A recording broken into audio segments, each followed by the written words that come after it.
Jerry कहते हैं, Abraham, आपने आज तक हमसे जिस विषय पर विस्तार पूर्वक चर्चा की है वह आकर्षण का नियम ही है।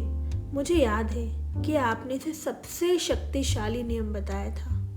तो अब्राहम कहते हैं, यह आकर्षण का नियम ब्रह्मांड का सबसे शक्तिशाली नियम ही नहीं बल्कि हमारी बताई किसी भी अन्य महत्वपूर्ण बात से पहले आपके लिए इसे समझना आवश्यक है।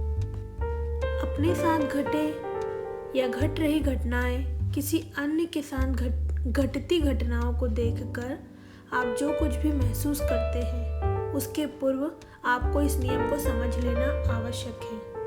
आपके व आपके आसपास के प्रत्येक व्यक्ति का जीवन आकर्षण के नियम से प्रभावित है।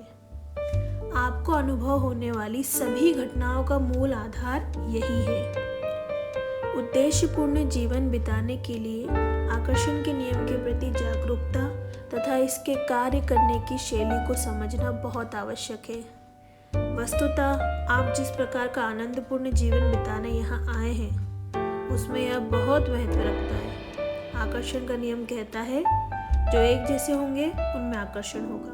जब आप कहते हैं समान पंखों वाले पक्षी झुंड में रहते हैं तो यहाँ आप आकर्षण के नियम का ही उल्लेख देख रहे हैं। यह सब साक्षात दिखता है जब आप सुबह जागते समय प्रसन्न होते हैं लेकिन दिन बढ़ने पर वह बद से बदतर होता चला जाता है। दिन समाप्त होने पर आप कहते हैं, मुझे तो आज बिस्तर से उठना ही नहीं चाहिए था। आप आकर्षण के नियम को समाज में प्रत्यक्ष रूप से होता देखते हैं। जब बीमारी के बारे में लगातार चर्चा करने वाला कोई व्यक्ति बीमार और समृद्धि के बारे में खूब बातें करने वाला व्यक्ति समृद्ध हो जाता है। आकर्षण के नियम का प्रमाण तब भी मिलता है जब आप अपने रेडियो के डायल को 6.30 AM पर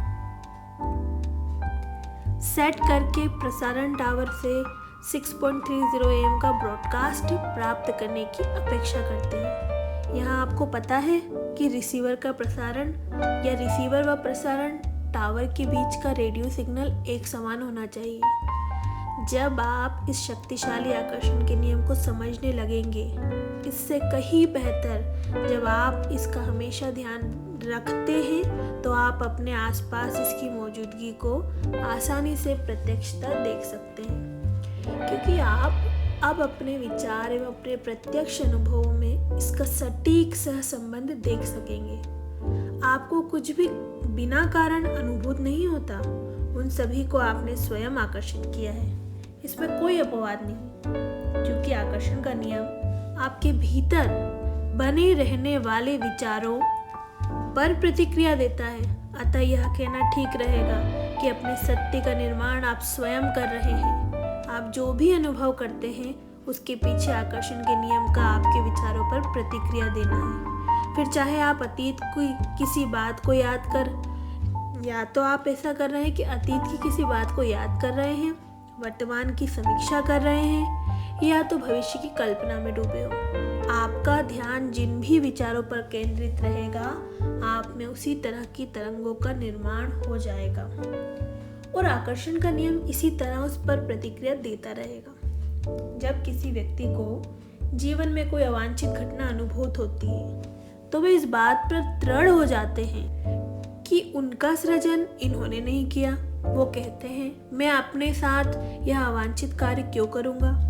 लेकिन अब हम जानते हैं कि आपने अनजाने में ही उस अवांछित घटना को अपने अनुभव में शामिल कर लिया है। हम स्पष्ट कहना या करना चाहते हैं, आपके साथ जो भी कुछ हो रहा है उसे आकर्षित करने की शक्ति आपके अतिरिक्त किसी अन्य व्यक्ति में नहीं। इस अवांछित वस्तु या उसके निष्कर्ष पर ध्यान केंद्रित करने से वह आपके समक्ष स्वतः ही प्रकट हो गई है। लेकिन चूंकि आप ब्रह्मांड के नियमों या खेल के सिद्धांतों को नहीं समझते हैं, अतः आपके व्यक्त करते हुए अवांछित वस्तुओं पर ध्यान केंद्रित होने से आप उन्हें अपने अनुभव में आने को आकर्षित कर लेते हैं। आकर्षण के नियम को अच्छी तरह समझने के लिए आप स्वयं को ऐसी चुंबक माने जो अपने विचारों व भावनाओं के निष्कर्ष को अपनी ओर आकर्षित करती हैं। यदि आप स्वयं को मोटा समझेंगे तो आप दुबलेपन को आकर्षित नहीं कर सकेंगे। ऐसे ही यदि आप गरीब हैं तो आप धन को आकर्षित नहीं कर पाएंगे आदि, अन्यथा यह नियम का उल्लंघन हो जाएगा।